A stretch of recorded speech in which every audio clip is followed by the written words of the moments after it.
One of Kevin Costner's best sports movies was rejected by nearly every studio. We may receive a commission on purchases made from links. Ron Shelton's Bull Durham is a shaggy wonder. It's a sports film that is wholly disinterested in winning or losing, at least when it comes to the playing field.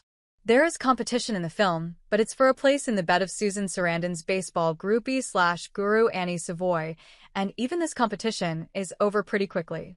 Kevin Costner's journeyman Crash Davis, a nearly washed-up catcher who once spent 21 glorious days in the majors, aka the show, cedes Annie to Ebby Calvin Nuke Lalush, a fireball-hurling phenom with a 10-cent brain, because he's appalled by her romantic interest in an imbecile. But Crash and Annie form a partnership of sorts via their shared education of Ebby Calvin. The sole reason Crash has been brought to the minor league Durham Bulls is to mold this knucklehead into a big league stud. Meanwhile, Annie attempts to culture him, though she's got plenty of spot-on pitching pointers as well. Amazingly, everyone gets what they want in Bull Durham, though, for Crash and Annie, it's not in the way they expect. It's such a beautiful, soulful movie, one that would never stand a chance of getting made at a Hollywood studio in 2025. I'm not sure a streamer would even take a crack at it as a feature nowadays. They'd probably want to turn it into a series a la Ted Lasso. Bull Durham wasn't exactly a no-brainer green light in the late 1980s. The film, which has the unhurried, ramshackle aesthetic of a 1970s movie, confounded all of the major studios when Shelton shopped the project almost 40 years ago. It actually came one day away from never getting made. Ultimately, the fate of this classic was decided by one rave review in the New York Times. Read more: the 10 best movies of all time, according to IMDb. There's no crying in pitching a baseball movie in The Church of Baseball, Shelton's must-read memoir about the making of Bull Durham. He recounts in cringe-inducing detail how he wrote a screenplay just about everyone in Hollywood loved and no one wanted to make. The project had an early backer in producer Tom Mount, the one-time Universal Wunderkind exec who'd left the studio to ink a production deal at Columbia Pictures, but he couldn't get his new studio's top dog at the time, the stuffy Englishman David Putnam, who two of the biggest movie stars of the 20th century have told me is a petty twit, to greenlight it. Shelton, being a gentleman, only had kind words in his memoir for the man who steadfastly refused to make what wound up being an all-time classic.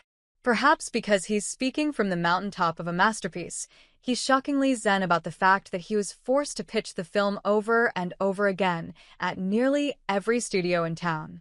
And this was with Kevin Costner attached to star as Crash Davis. Costner was at an interesting place in his legendary career in 1987.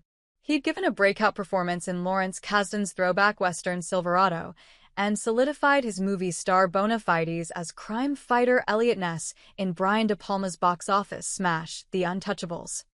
The studios were aware of Costner's potential, but they weren't sold on Bull Durham because it was a baseball movie, which was considered a risky bet at the time, without a conventional narrative trajectory. As the rejection tour dragged on into a second round of failed pitches, Costner became attached to a big-deal prestige project called Everybody's All-American.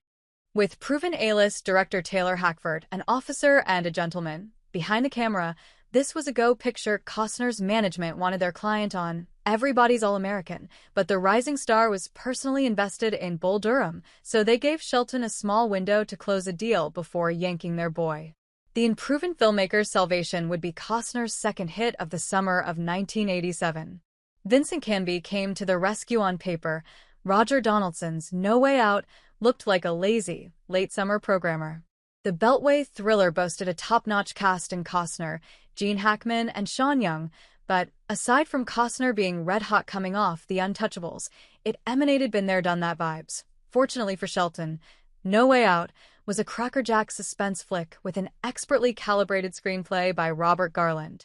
If you've never seen it, place it at the top of your viewing queue and thank me at your leisure. It's a great film. The New York Times chief film critic, Vincent Canby, agreed, and his Friday morning write-up is the sole reason Bull Durham exists. Orion Pictures made No Way Out, and they were the last studio that was kinda sorta interested in making Bull Durham. Shelton was less than 24 hours away from losing Costner to Everybody's All-American, when the company's honchos read Canby's rave review. They were fairly certain they had a hit, and even if the movie didn't catch fire, they knew they had to be in the Kevin Costner business. As Shelton wrote in his memoir, any other kind of review and Bull Durham might never have been made. Still, I've never heard of a script being submitted to a studio on a Thursday night and having a deal virtually closed by the next day, especially a project that everyone had passed on twice. Orion wanted Bull Durham for the summer of 1988, so once he had his green light, Shelton had to rush into production. He managed just fine. Bull Durham is one of those movies that feels fated to be. Every moment sings, the highlight being Costner's inebriated delivery of the dying quail monologue.